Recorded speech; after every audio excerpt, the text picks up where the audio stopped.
Hello everyone. First of all, I want to thank you for joining me, right? I hope you are enjoying this really cool conference so far, and I certainly do. And like it was mentioned, my name is Inel. I'm coming from Sarajevo, Bosnia and Herzegovina.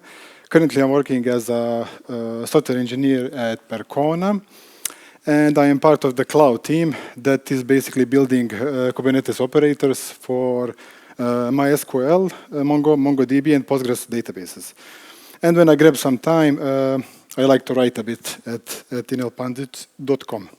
You can check it out. So our agenda for today is, I'll first give you some context on why and how we actually ended up on with deploying database infrastructure on Kubernetes. Then we'll see how to deploy databases on Kubernetes the hard way. And finally, the meat of the presentation, we'll talk about actual database Kubernetes operators. And in the end, we'll sum everything up and call it a day. So let's start. So a database infrastructure can be simple, but for simple things, right? And it can actually be enough for a lot of people. So like for certain applications, a single MongoDB or MySQL instance is enough. And if you are more or less pedantic with your backups, like previous speakers told us about, talked about, you are probably good. But it can and will be pretty complex for serious and demanding things, right? So like you need to replicate your data so you are safe in a bad event. And as soon as you introduce replication, things start to ramp up. So if you use MongoDB as our example, so for a non-sharded, highly available MongoDB cluster, you need something like this, right? As you can see, all of a sudden you have multiple servers you need to manage. But let's say now your application is like really growing, and your data set grows with it. And now a single MongoDB server is not enough to hold everything, right? So in this case, you need a sharded MongoDB cluster. And with that, we would have a setup more like this. So now you can see that we have pretty much a serious and complex situation here, right? As you can see, there are multiple components needed to handle your growing data set. Like we can see, we have 3 shards, and they are all highly available, right? Besides that, we have MongoDB, we have config replica set service. So that is a cluster that manages and holds the configuration of all of our sharded cluster. And in front of everything, we have the router, MongoS in this case, that will actually route your request to a proper shard, right? For other databases, you have a similar situation. Like for example, MySQL, you will need multiple MySQL nodes. So to have your replication in place, you need a proxy in front of them, probably like something like HA proxy. And if your setup is, if you set up your cluster with async replication, you will probably need a component like MySQL orchestrator to handle your topology changes. And again, each of these components need to be highly available and so on, right? You get the point. It can be pretty complex. And in order to deploy and manage all of this in a traditional way, you need a lot of resources, and also it can be really slow to provision a setup like this. And without a bunch of operational support, all of this puts a lot of effort on application developers, basically. But today we know that application devs usually want their databases in a couple of clicks, right? And at least in some declarative way, they want to say like, I want a MySQL database, I want 3 nodes, I want that many CPU, that much RAM, and so on. That's why we need a lot of automation to streamline everything. And today, like when almost everything is running inside some container, and that container probably runs in some kind of a cluster, Kubernetes cluster in this case, naturally one question comes up. why not do the same thing with our databases? So to answer this question, we see it more like evolution rather than some kind of revolution, right? So first we had them running on bare metal machines. So basically they were huge metal boxes dedicated to running only database workloads. And as IT systems progressed, we got virtual machines. So in the beginning, DBAs especially were like, VMs are good, but not that good for databases, right? So we need all of the resources hardware can provide, and the performance will probably degrade because now we have this hypervisor between the database and the operating system, and so on. But today we see that almost right, every database is running in at least a virtual machine, right? If you take, for example, Google Cloud SQL or Amazon RDS, all of the database nodes are in virtual machines, basically. And after VMs, we wanted basically to package our applications even more densely and make them even more portable. So containers appeared. With containers, we got microservice architecture got empowered, let's say like that, right? You can love it or hate it, I know. And with this now setup, microservice architecture setup, we now usually have smaller databases for each little service, right? Rather than having a single large multi-petabyte database, right? And as the number of containers increased, we basically needed a system to manage and orchestrate all of that, right? So we got systems like Apache Mesos, we got Docker Swarm, but we all know who basically won the container orchestration race in the end. And with all of these changes in the industry, DBAs were like again, we can run off all of our applications inside the Kubernetes, but let's keep our databases outside of it, right?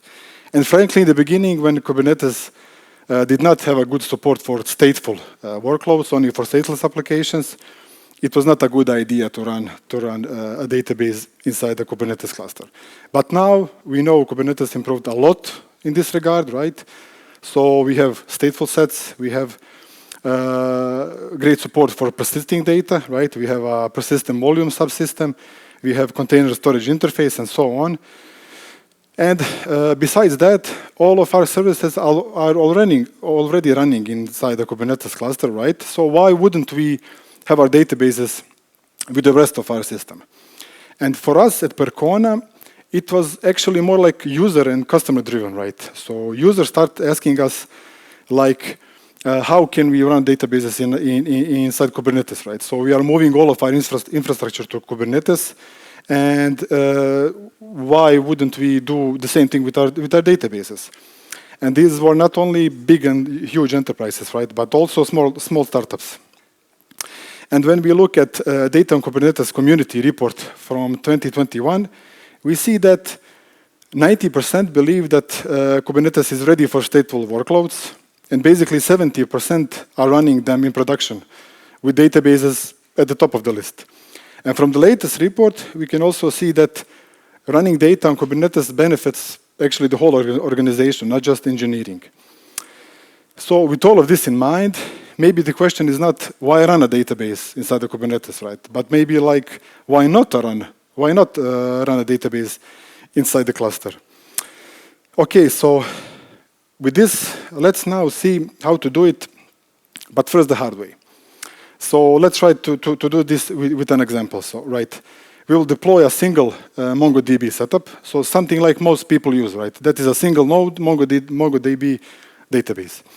First of all, we need to have our persistent storage ready for us, right? That means we have a pool of persistent volumes or a storage class. And if you use managed Kubernetes like GKE, for example, you would get a storage class ready for you. And when we have all of this set up, we first need to create a PVC, right? So a persistent volume claim that our pod will be attached to. It will look something like this, more or less. Then we need to have some secrets where we will define our credentials, right, for our database. And after that, we can deploy it. In this case, since we have only a single node Mongo database, right, we can use a replica set or a stateful set.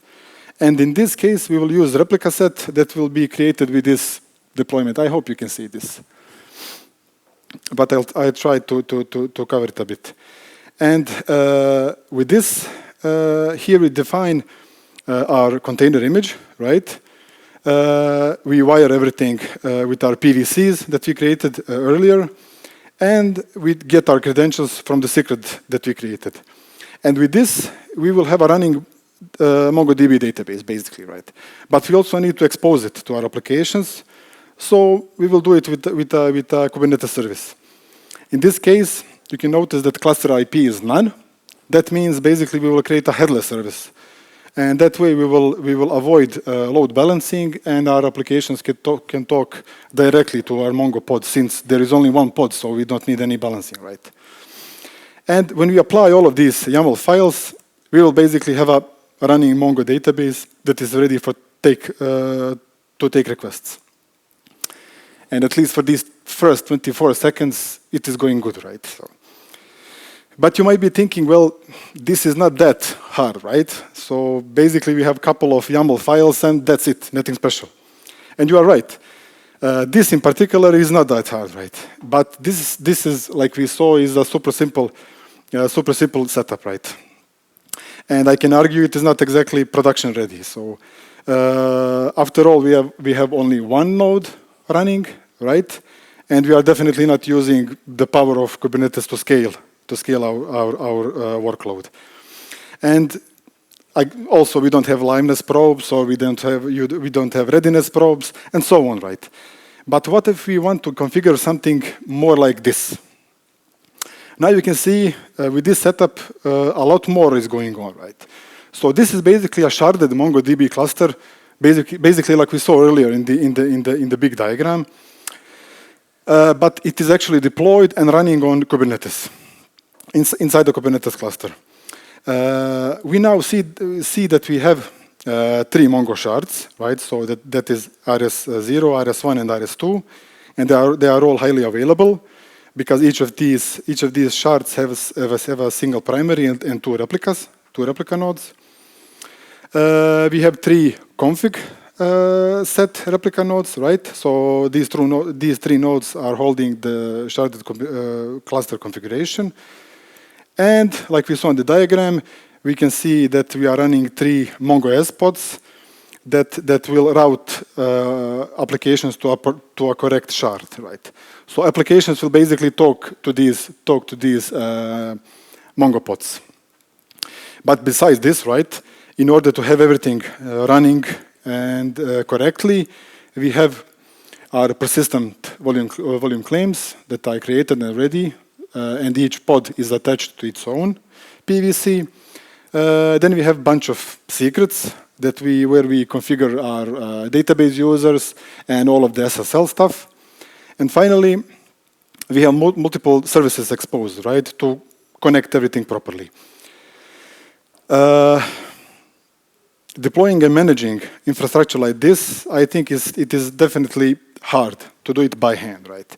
So we can use Helm charts to streamline everything a bit, but it is only about managing a bunch of YAML files, right? The real challenge is actually reconciling the database itself when you introduce some changes. Like, for example, you add some configuration to the database, to MongoDB. Applying that configuration across the database cluster itself, right, inside the Kubernetes is a tricky part. For example, if you want to restart your database, for example, MySQL. If you want to restart MySQL with, let's say, asynchronous replication, you first need to restart replica nodes. Then, in the end, you need to restart the primary node, right? This means that we cannot just do kubectl rollout restart blah blah blah, right, and call it a day. No, we have a certain order that we need to follow, right? So. And probably the biggest challenge on running a database in Kubernetes is basically so-called day 2 operations, right? So operations like backupping stuff, restoring stuff, scaling the cluster up and down, maintaining the database, all of this is really hard on Kubernetes. But I argue there is a better way of doing this, and it is with Kubernetes operators. First of all, let's see what is a Kubernetes operator, right? Can you raise hand if you are aware of Kubernetes, if you know about something about Kubernetes operators? Okay, great. Raise your hand if you dealt with them, right? Like install them, run them. Okay, cool. Let's just, for the rest of us, let's quickly remind ourselves. A Kubernetes operator is essentially a custom Kubernetes controller that will basically encapsulate your application-specific logic, right? So it actually extends Kubernetes API, essentially like a standard Kubernetes controller that ships with Kubernetes, like for example, replication controller or endpoints controller. An operator is a custom controller that watches the state of your own custom resource that you applied and drives the current state to the desired state, right? The thing that you specified in your manifest. It basically helps you encode your specific domain into Kubernetes, and with that, its control plane becomes your interface to manage everything, right? So in case of database Kubernetes operators, it is basically like an encoded database administrator that will configure and do stuff for you, right? An operator basically will control and manage the database itself and all of the Kubernetes primitives that you need to run it, right? When you deploy it, it will basically create all of the Kubernetes resources for you and configure and run the database itself. So in order, for example, to have a full-blown production-ready sharded MongoDB cluster like we saw earlier, you will more or less simply need to define and apply a manifest like this, right? So first of all, you can see here the kind key, right? This is basically a custom resource that we defined with a CRD and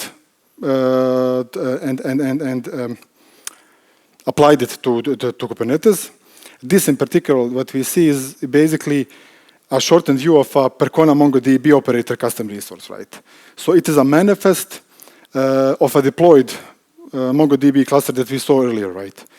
Here you can see in a Kubernetes fashion, we defined what kind of a DB setup we want.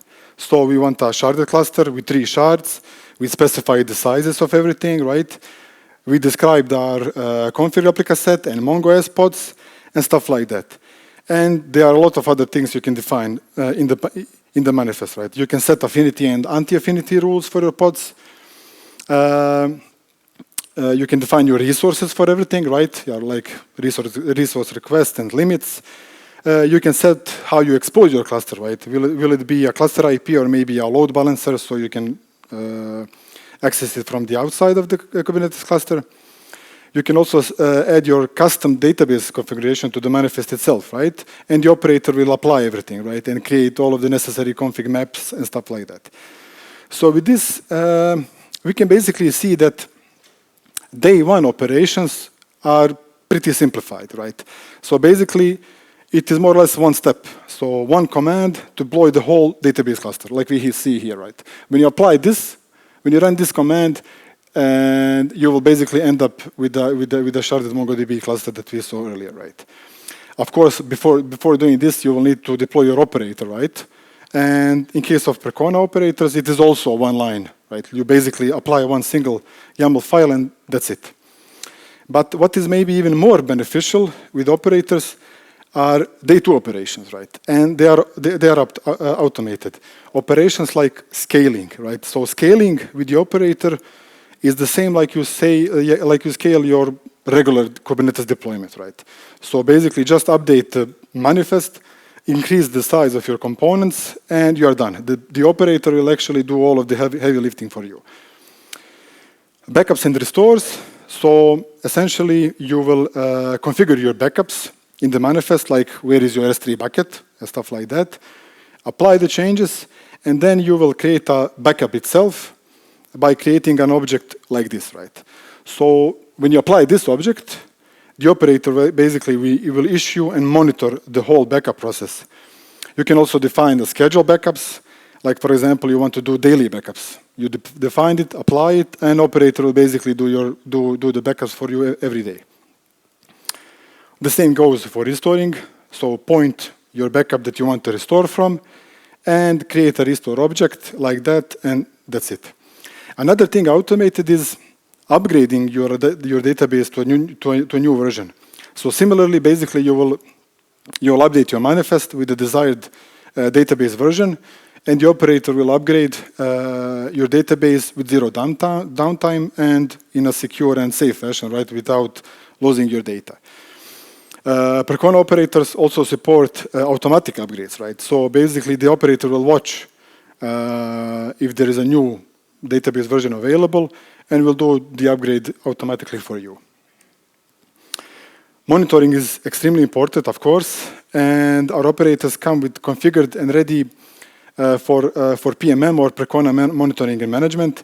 It is basically open source service or a solution to monitor basically everything about your database, right? So the node that the database is running on, the database itself, the query, there is a query analyzer in there, all of the stuff. So basically, you will just install it with our Helm chart, enable it again in the manifest, say pmm.enable true, and you have a complete monitoring solution for your database.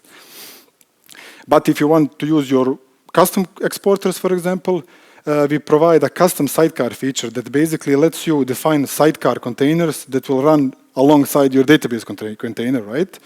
So basically, in those containers, you can collect logs, export metrics, and do whatever you want. And finally, the maintenance, right? So things like applying new database configuration, recovery from various crashes, and stuff like that, right? So since we are in a Kubernetes environment, and almost everything is ephemeral, right? So pods get deleted and recreated on some other worker node. All of these changes must be correctly applied to the database itself, right? Safely and without losing your data. So for example,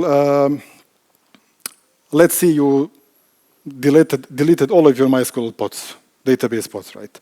And frankly, in Kubernetes, you can more or less easily do that, right? So in terms of a database itself, this is a full crash event, right? So now you cannot just simply recreate all of the pods and you're done. That way you will certainly lose some data, right? In this case, you first need to detect that you have a full cluster crash. Then you have to detect the node that has the latest changes, the latest data before the crash. And then you make that node the primary. Then you bootstrap a cluster from that node, and in that case, you are safe, right? And the operator basically will do all of that in an automated fashion, right? And like we said earlier, an operator monitors custom resources, Kubernetes custom resources, right? That are basically extensions to the Kubernetes API. And with that, you can manage your database through standard Kubernetes tooling, right? So in case of Percona operators, we ship them with 3 custom resources, so representing a database, a backup, and a restore. So for example, in order to check all of your databases, you can do something like this, right? This command will basically list all of your deployed databases inside a particular namespace, right? And for example, to check your backups, you get them like that, right? So here you can see all of your backups, in this case, single one, and all of the related information. And the same goes for restores. And of course, you can get the single object, drill down into its status, its spec, the same way you will do for any other Kubernetes resource. And this basically leads me to the summary. I hope this was not like drinking from a fire hose, right? I know there is a lot of information, but with all of this said so far, we can see that running a database on Kubernetes is not just a valid option, right? It is more or less, we can say, a preferred option, especially if you're already running your stuff on Kubernetes, right? We also saw that the way to go about deploying and running databases is with Kubernetes operators, right? So they will essentially manage your database and all of the necessary Kubernetes primitives needed to run and configure everything properly, right? And we at Percona, and myself in this case, we are building and supporting operators for MySQL, for MongoDB, and for Postgres databases. And like everything in Percona, this is all 100% open source, not like open core or business source, but really, really Apache 2.0 open source. And with that, I'm going to say thank you for joining me. I hope this was beneficial in some way to you. And I don't know, if you have some time, you can throw me some questions.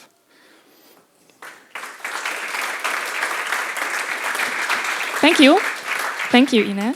I actually have a little question before we start the round. These operators look very promising, but are they production ready? Can I use them right now? Yeah, of course, of course. In our case, they are really, I cannot name names, but you know these companies that are running them in production clusters, right? So, for example, multi-petabyte MongoDB clusters are running with our operators in production, right? So. Cool. Are there any other questions? Okay, you can find him in the coffee breaks if you have any other questions. And thank you again.